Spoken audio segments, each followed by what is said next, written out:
तो पायल सैनी को उनके प्रयास के लिए बहुत बहुत बधाई, शुभकामनाएं और अभिनंदन। मुझे ध्यान में है कि चुनाव प्रचार में जब मैं था तो पायल सैनी ने एक कार्यक्रम में बुलाया था और बड़े उत्साह के साथ मैंने उनके कार्यक्रम को देखा था। अभी कुछ ही दिनों पहले मैं भिवाड़ी इन्वेस्टमेंट समिट में गया था,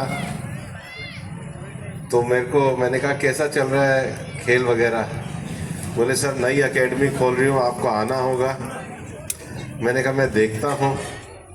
संयोग से 3-4 दिन पहले मेरे ऑफिस पे फ़ोन आया, तो मैंने कहा पायल इतनी मेहनत करती है तो जाना तो ज़रूर पड़ेगा। कुछ दिनों पहले मैंने अलवर में अलवर सांसद खेल उत्सव की शुरुआत करी थी और हम लोगों ने 2 किलोमीटर की एक छोटी मैराथन भी करी थी। अभी हम अलवर के हर ब्लॉक में इस खेल गतिविधि को बढ़ावा देने के लिए दोनों तरह के खेल हैं। क्रिकेट तो बच्चों में लोकप्रिय है ही, लेकिन उसके साथ अलवर में एथलीट बहुत हुए हैं। तो एथलेटिक्स है, लॉन्ग जंप है, शॉट पुट है, वॉलीबॉल है, वॉलीबॉल के साथ बैडमिंटन है, और भी खेल खो खो है, कबड्डी है, कुश्ती है। हम इसकी प्रतियोगिता का आयोजन कर रहे हैं। रजिस्ट्रेशन भी शुरू करा है। मैराथन भी हम लोग करा रहे हैं। लॉन्ग मैराथन भी है, 41 किलोमीटर की, शॉर्ट मैराथन भी है। लेकिन उसके साथ ही साथ एक और दौड़ भी हम करा रहे हैं जो हमारे दिव्यांग बच्चे हैं। हम कई बार सोचते हैं कि वो शायद शारीरिक रूप से मजबूत नहीं होते, लेकिन स्वस्थ रहना सबके लिए ज़रूरी होता है। वो दिव्यांग बच्चों के लिए भी हम एक दौड़ का आयोजन करा रहे हैं ताकि वो भी एक आत्मविश्वास को ले सके। ये फरवरी में जो हम करा रहे हैं कार्यक्रम, इस फरवरी के कार्यक्रम को हम पूरे 5 साल लगातार चलाएंगे। और जो हमारे बास्केटबॉल के कोच हैं, और फ्री ऑफ कॉस्ट ही करेंगे बच्चों के लिए, लेकिन हम ये चाहेंगे कि खेल की प्रतिभाओं का विकास ये होना चाहिए। कल मैं बहरोड में एक स्कूल एजुकेशन के प्रोग्राम में था।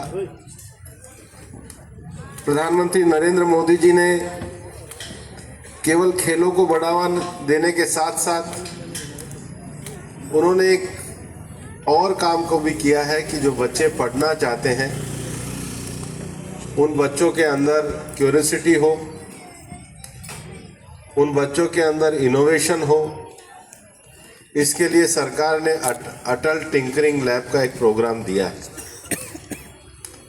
कि साइंस, मैथ्स, इलेक्ट्रॉनिक और टेक्नोलॉजी, ऐसे सरकार ने एक स्टीम नाम का प्रोजेक्ट चलाया है। और हमारी ये इच्छा है कि ये कार्यक्रम, हमने जिला प्रशासन अलवर और खैरथल दोनों जगह बात करी है, गवर्नमेंट स्कूलों में सरकार की वो जो योजना है वो जाए, इसको लेकर के हम पूरा प्रयास करेंगे। ये स्टीम योजना है सरकार की, जिसमें साइंस, टेक्नोलॉजी, इलेक्ट्रॉनिक्स और मैथमेटिक्स, ये 4 चीज़ें भी ऐसी हैं जो बच्चों के अंदर क्यूरियोसिटी और इनोवेशन को आगे बढ़ाती है।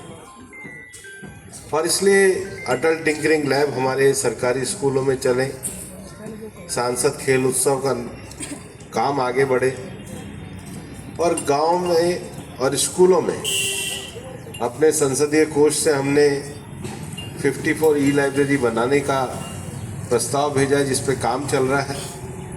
लेकिन ये सच कह रही थी पायल सैनी भी कि हमारे हर बच्चे को ये अवसर मिलना चाहिए। हर सरकारी स्कूल के बच्चे को अवसर मिलना चाहिए, हर प्राइवेट स्कूल के बच्चे को अवसर मिलना चाहिए। क्योंकि आने वाली पीढ़ी पर जो समाज, जो सरकार इन्वेस्ट करती है, वही देश आगे चलता है। देश को आगे चलाने के लिए पीढ़ियों पे इन्वेस्टमेंट करना होता है और केवल पैसे से नहीं होता है, उसके लिए डेडिकेशन करना होता है, उसके लिए योजना बनानी होती है, उसके लिए अवसर बनाने होते हैं, उसके लिए कॉन्फिडेंस देना होता है।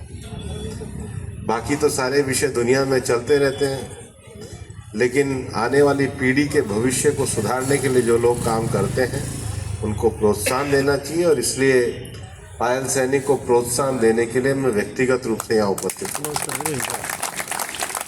और लड़कियों को तो मार्शल आर्ट सीखना चाहिए, क्योंकि लड़कियां देवी भी होती हैं तो दुर्गा भी होती हैं, तो दोनों ही रूपों को बना के रखना चाहिए।